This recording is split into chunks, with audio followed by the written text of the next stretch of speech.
You're locked into JJ and Alex with the insight and analysis on the teams you can't live without. Presented by G2G Bars. This is 97.5, the KSL Sports Zone.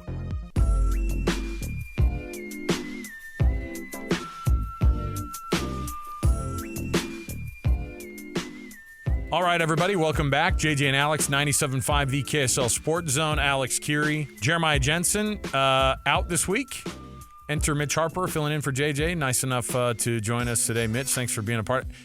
Quite the day to pick, right? Lots of stuff going on. So glad to have you along for the ride. Our program is always brought to you by G2G Bars. All natural ingredients and no preservatives make the G2G Bar perfect for anybody who needs a quick, tasty, and nutritious boost. Joining us right now on the program is we are all drinking from the hockey fire hose. It's been so much fun to be able to figure out what this whole process has been like for this Utah Hockey Club and how much we've been able to kind of witness along the way here. It was a massive education on Friday for the NHL draft, and then free agency, of course, opened up, and we're super excited to have on the program here with us Ian Cole, newest member of this Utah Hockey Club. 1-year contract inked yesterday. Ian, welcome to the Utah Hockey Club, and we're so excited to be able to talk about it, and we're just all excited about hockey in this town, man. We are like now the biggest hockey fans on the planet. That makes me very happy to hear, first of all. I think that, if we do our part and put a good product out on the ice, we'll try to even grow it from where it is today. So, as you see kind of all the moves that get made and you guys are used to this time frame, this time of year when free agency opens up. We've, of course, this is the home of the Utah Jazz, the radio home of the Jazz, and so we talk Jazz all the time. We're very familiar with how the NBA works. We're very familiar with how the NBA draft and how free agency works. It's been an education for all of us, and so you signing that 1-year deal with this Utah Hockey Club, and this time of year, how much craziness goes on. You've had quite the ride too. You're one of these veterans coming in, multiple Stanley Cups under your belt. So explain kind of the process of you getting here to Utah and the conversations you had with the Utah Hockey Club brass and Bill Armstrong. It was. It's always a hectic time of year for us. Certainly us older guys who are unrestricted free agents, but this year almost seemed. Even more so, more hectic than normal, just with how condensed it was from the, Game 7 of the Stanley Cup Finals right into the draft, right into free agency, and development camps going on right now. So it is a very hectic time of year for everybody, that's for sure. But yeah, man, I'm just really excited. I'm really excited to be a part of it. Really excited to come to Salt Lake.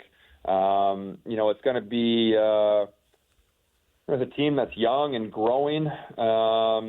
And a team that's still kind of trying to find its way in terms of continued and consistent success. But they've had flashes where this is a very, very good hockey team. Playing against them for years as they've grown, as their young guys have grown and matured. They're a tough team to play against down in Arizona. Like, they were a very tough team to win against, and they were in a weird situation out there with the ownership and trying to. Let's call it accrue assets in terms of draft picks and whatnot. So it's they were in a bit of a weird situation, but they had a core that was very, very good. So stepping into this new situation in Utah with from everything that I've heard, fantastic ownership. A city that really is behind you already, that really believes and really wants you to succeed. And then pair that with the team that's already on the upswing and was a very hard team to beat earlier. I think we're poised to have a bit of a breakout year. How appealing was it to you, Ian, to have the chance to be part of a franchise that is young and has just shown those flashes? Like, how much did you dive in to kind of look into the potential of what this franchise can do in Utah? Yeah, no, it was very exciting for me. I was in a similar situation last year in Vancouver where, a team that hadn't had a ton of success in terms of playoffs for the past few years. but a team that had the core, it had the foundation, it had all the skill, it had the great players. And, like I said in the media availability a half hour ago, right? Like, it's our job as, support guys to kind of build that framework out around these, star players. And, they can't do all the heavy lifting themselves, though they will do a lot of it. It's our job as kind of the more support guys to be able to put them in situations to excel and help our team win hockey games consistently over 82 games. I mean, as you know, with basketball, it's a long year. It's a long year. It's a lot of travel, and you add in the physicality and everything. It's a grind. But, if we can grow and mature as a team and as individuals and be prepared for that grind and embrace that, I think we have a really good chance to be successful this year. What kind of leadership role, obviously, when they bring you in and you have, Stanley Cups that you raised with, twice in your career in 2016 and 2017, what type of an impact does that have on an organization? Like when you were a young player and you had guys on the roster who came in and had that type of experience, what did that help you with when you were a young player? Yeah, well, I mean, I think that it automatically gives a little bit more weight to what you're saying in the locker room and to your teammates. That being said, I'm not the kind of person who wants to come in and pontificate and, I've done it, so listen to me. I think no one likes that guy. So try not to be that guy. But, you try to add in little bits and pieces where you can. And, it's not just going to be me, right? It's going to be Sergachev. Like he won 2 cups in Tampa. I played with him 2 years ago. He's a heck of a player, a very talented, very dedicated, very diligent hockey player. So, he'll be good for many, many years to come. And, to have, another voice like that is going to be huge. But, this core has been through a lot. They've grown together. They've matured together. And there are some other, great veterans that have been around. You got a guy like Nick Bukestad who's been around. You got a guy like Alex Kerfoot who's been around. Like these guys have been on that team and have had, experience and success in this league and various other teams. So, there are other people on this team that have, very high leadership qualities too. So, it's exciting to be a part of it. Yes, there's youth there, but I think there's also a matter of experience too to go with that. When you see this, what this blue line has kind of become, this defense line was kind of there were 0 signings as of a couple of days ago, and then Bill Armstrong and his guys have been doing all that they can to make sure that they bolster up and put together what they're hoping is going to be one of the best defensive lines in the league. How do you get to that point? Like, at what point do you look and you go, no, this is – and how important is it compared to the offense? I mean, I've heard the O for show and D is the key, kind of saying. And, we talk about in football and in basketball how defense wins championships. But what's that – how important is that for them to make sure that they got the signings that they want but also made the trades that they wanted to get bolstered up on that defense? Yeah, I mean, obviously I'm very biased. So my answer is not going to be. I mean, I think defense is extremely important to winning. I think that there are a lot of teams out there who can score goals, but you truly become a winning team, and not just once or twice, but I'm talking consistently over time in the playoffs when it matters. Like you have to have defense. Like you need to be able to stop the other team from scoring, because come playoff time, every team is playing all out, everything they can do to keep you from scoring, right? Like everyone's playing as tight defense as they can. So if you're not able to keep up with that, like you're already starting from a disadvantage, right? So our job as a team is to continue to grow in that defensive scheme and that defensive game over the course of the season, so that when we enter, let's call it March and April and hopefully into May and hopefully into June, in terms of the playoffs, that we are, a very, very good defensive team. And, I mentioned how hard the Arizona Coyotes were to play against. Yes, it was personnel. Yes, it was coaching, but they had a great team game. Like they played good defense. It was high energy. It was high pace. It was a team that took away time and space defensively, which I think is really the only way you can play defense consistently. If the other team has the puck the whole time and is constantly running you around, you're not going to be successful. So for us as defensemen, like we want to go, we want to close quick, we want to close hard, we want to get the puck back, we want to transition, and we want to give it to these skilled forwards as quickly as we can.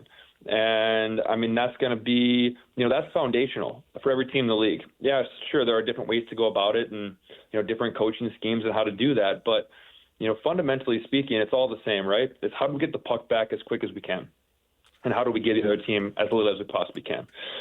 So, in terms of that, like, I think that we have a really great mix of guys. Sergey's great. John Marino's great. I missed him in Pittsburgh, but I've heard he's great. Playing against him, he's a very good player. Dursey had a great year last year. And then, the other two guys we signed, younger guys, good players. I've always thought they were good. So, I look at our 6 or 7 or 8, and, I'm really excited for what we can bring. I think that, we can be that calming, consistent aspect of our team that allows our forwards to go out and do their thing and be successful. Ian Cole's our guest right here on JJ and Alex as we get you ready for this hockey season that's upcoming. We've of course seen around us locally Vegas getting a team and having some success very, very quickly. We saw something similar a little bit, for the Kraken up in Seattle as well, that they were able to kind of turn things like very, very quickly into some competition and a postseason kind of team. So, what's a reality of a team like this with the Utah Hockey Club and how close they could be to turning that corner and being a postseason, a Stanley Cup playoffs type team? Yeah, well, I mean, in the past, call it, whatever the last expansion was, so call it for the Ottawa Senators, for instance, or the San Jose Sharks, they were put in a position where, they were scraping, I don't want to say the bottom of the barrel because that's rude to the players that were there, but, they didn't have the talent or the personnel to compete in the NHL when they started as expansion teams. And I think the NHL got smart in the sense of, hey, we need to make sure that our expansion teams are competitive. We need to have this expansion draft. The way they set it up was very intelligent where, they were able to get quality players, maybe not the best players, but great players, and they could put a roster together that could be competitive right away. You saw it in Seattle. You saw it before that in Vegas, and in this situation, obviously different than those two in terms of expansion. But, I mean, the Arizona Coyotes were a good hockey team. They may not have finished where they wanted to in the standings, but they were a good hockey team. So we're starting from a position, and then hopefully adding to it. Hopefully these additions help, and hopefully it's onwards and upwards from here for a team that can be competitive right away. I don't think it's beneficial to the league. I don't think it's beneficial to the city that you go to. I don't think it's beneficial for the team in the long run to not be competitive right away. So I have every intention, and I know we have every intention, being as competitive as we possibly can right off the bat. Ian, one of the things that's interesting, too, that we're kind of finding out is how big of a deal it is for these markets where, teams pop up, whether it's expansion or in the case of the Utah Hockey Club, they take over that franchise from Arizona. How big of a deal it is to get the youth programs bolstered in the area, and how big of a deal it is. As one of these, American-born turned NHL players, how big of a deal is it to get to the spot that you're at, and how important like these junior programs were for you growing up to get to the spot that you're at? Yeah, it's huge. I grew up in Michigan, in a suburb of Detroit. When I was growing up, I was born in '89, and in '96, the Red Wings won their first cup. Right, so I grew up watching Steve Yzerman, Nick Lidstrom, the Russian Five, if you will, and them winning cups. And when I was just getting really excited about hockey at 6, 7, 8, 9, 10 years old, in my formative years, is when the Red Wings were the best team in the league. And then more recently, you look at a guy like Austin Matthews that grew up in Arizona, and the grassroots effect that the Arizona Coyotes had.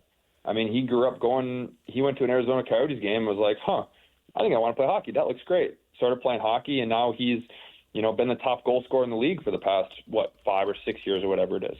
So, I mean, you have guys coming from very, call it non-traditional hockey markets. Take my goalie last year in Vancouver, Thatcher Demko's from San Diego, California. These are guys that without the NHL's initiative to grow and expand the game, either with NHL teams or, with some minor league teams, like those guys might not have, any exposure to hockey.